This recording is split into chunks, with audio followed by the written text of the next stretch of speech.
there aren't any other bleach blondes around, so I'm gonna, I'm never gonna change this hair. Not that I ever will.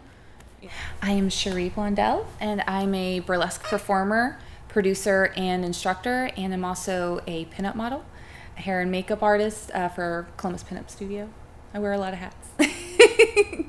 I started doing burlesque. It was kind of a natural progression for me. I've always been an entertainer, and I was starting to kind of get into pinup culture because, being a big fan of Marilyn Monroe, it was just kind of a natural progression of things for me. And I don't know, I loved it from the very first time that I performed. So it really does take over your life. It becomes an obsession. The small six because it fits me everywhere but the boobs. In my everyday life, I'm just mommy. Little crazy kid. Although we didn't read a chapter last night because you were allowed to stay up and finish watching your movie. You want to put on pajamas, or you want a t-shirt, or no? Me. I got it. Okay. You're going to take a blanket in the car. This is my blanket. That's the blanket you're going to take in the car tomorrow? All right, come on. Oh, woe is me. Alas, something was fishy, and then it dawned on Dexter. Millicent knew it might get out that she'd made the complaint. She was planting evidence to frame Mr. McFur. You kiss? I love you. My very first performance was at a local music festival. I remember working on my routine forever and ever and ever. I actually probably even started working on that routine before I moved here, dreaming of my costume, which was just this, not very special blue evening gown and some white gloves I found at the thrift store and black patent leather shoes that I found at the sex store that were incredibly uncomfortable to dance in, stand in, walk in, everything. But that was my first performance, and it was amazing and felt very, very, it felt like, I don't want to say powered's the word. I wasn't there yet. Scared. But it was almost as if there was a weight lifted off my shoulders, because here I was standing in front of all these people practically naked. But there was something about the shedding of layers little by little. And I do feel like burlesque was therapeutic for me in that way. Burlesque to me is striptease. And it's humorous, and it's taking sex and not treating it in the most serious of ways. All around that area. Yeah, but I sewed the crotch up. Nice. They were, but I sewed the crotch up. What? Wait. They were crotch Almost feel like you put a zipper in there. I sewed the crotch up.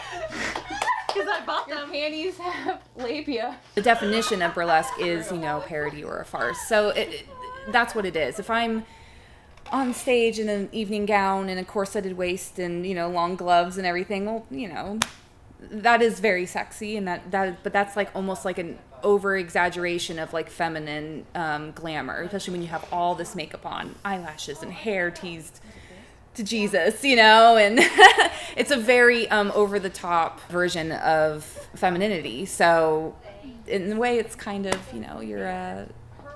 you're not taking sex in that way, or female sexuality so super seriously. It wasn't until probably 2 years ago that I finally accepted my own body. And I was turning 30, so I was like, oh, gosh, this is what it is. And I've been dancing on stage naked for years, and I'm finally okay with everything, every little part of me. I'm finally okay with it. She is the best chess in the Midwest. Please put your hands together for the one and only Cherie Blondell.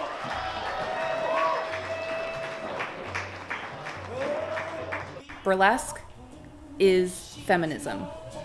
Burlesque is feminism.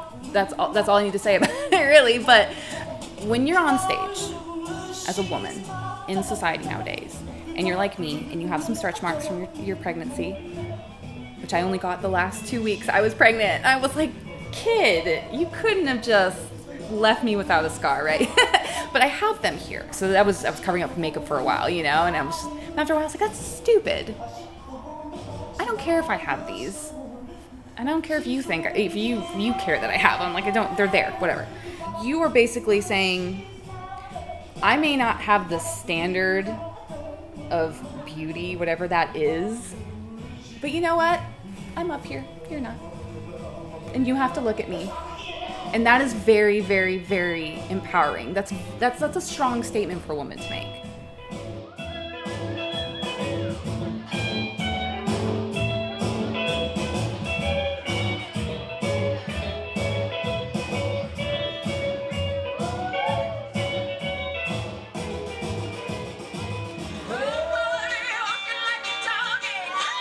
And like, I'll have it open. And we'll do another turn thing, but you put it in the middle. You know what I mean? Okay, Like, yeah, so yeah. on. I always forget to play with the piece after I take it off. Use your costume as your prop. Yeah. I was having a conversation with a abuse survivor, and I'm an abuse survivor as well. I spent a lot of years ashamed of my body because my body had been stolen from me by my abuser. I had issues with even going outside because I was afraid of people looking at me.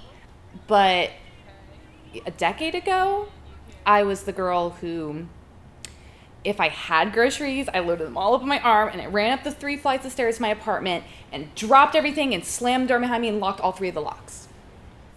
Now, I've gone through that, but I feel like I said 2 years ago, I finally got to the point where I was like, oh, this is me, this is it, I'm relieved. This is such a relief that I don't have to worry about my weight, my size, how I look anymore. I can feel sexy without feeling ashamed that I feel sexy. That the idea of sex and sexuality isn't a dirty thing. That's what feminism is. When you're propping other women up to make them feel like their whole self again. Get their confidence back. Get their sexuality back. Get their body back. And burlesque is feminism because of that. Come over here and sit on mommy's chair. Oh. You're a butt face. You're rude. You're my butt face, though. You stink. Really? I thought that was you I was smelling.